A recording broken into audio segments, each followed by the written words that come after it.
teams who happened to be with us yesterday at Lost Creek said, hey, I'll chip in too.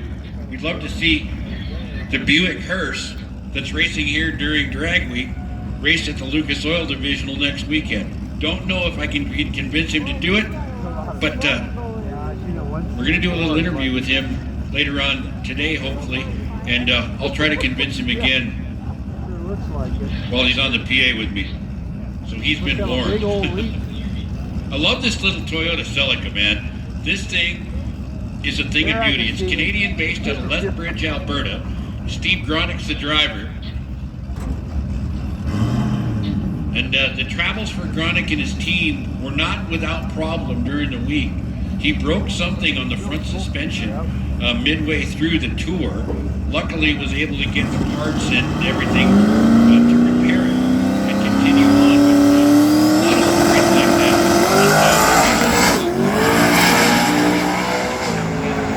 Look at the Toyota run.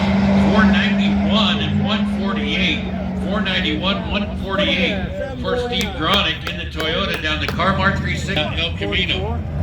794 and 86 miles an hour. Here comes the war wagon of Dan Nissen. Again, thanks to Dan for being the mastermind behind the Montana Drag Week Facebook page. I saw Chris smile. One of the spots where you can keep track of our travels throughout the last week, as he will match up with Art Weiss over in the right lane. Got a nice but brief conversation with Art earlier this week on how to pronounce his last name properly. Some people that spell his last name pronounce it Weiss, but he likes it Weiss. So Art Weiss versus Dan Nissen, ready to duke it out. And like I said, if Gronick's run with the Toyota is any indication, we may see some career best runs as the support trailers are sitting in the pits. Obviously the racers cannot touch them till later on this afternoon by rule.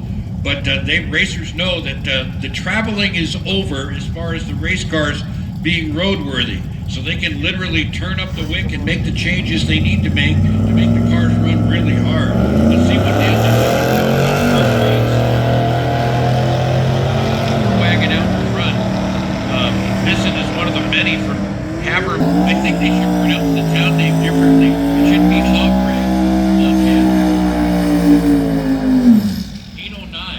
For Nissen, Art Weiss in the pickup, 1147.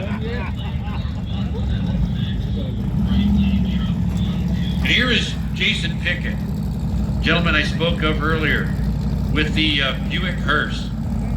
This thing is like one of the coolest vehicles. Now, I told everybody throughout the week I was going to try and pick my top 5 cars racing at Race Week.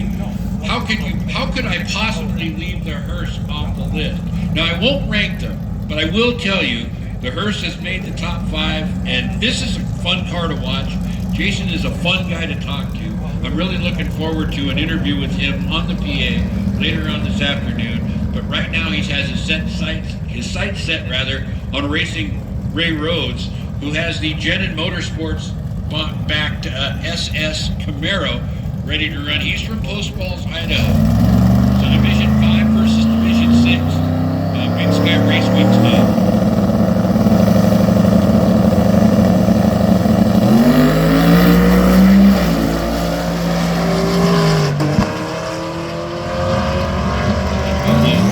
Heard a backfire from Jason's car. I don't know if that's good.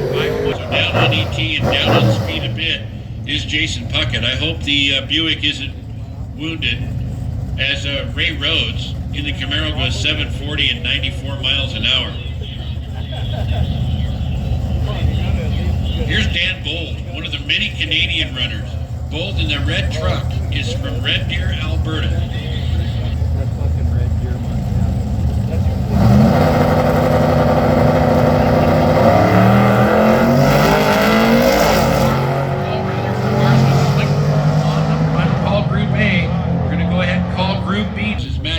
He had the red 2001 Mustang, the red 760.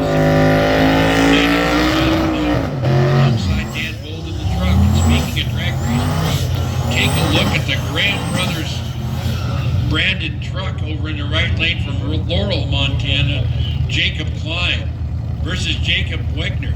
This is a fast little white pickup truck here as well. This should be a good matchup between the two trucks. Again, looking for Group B, drag radials, lanes 3, 4, 5, and 6, please. Drag radials, lanes 3, 4, 5, and 6. Have fun now, you hear?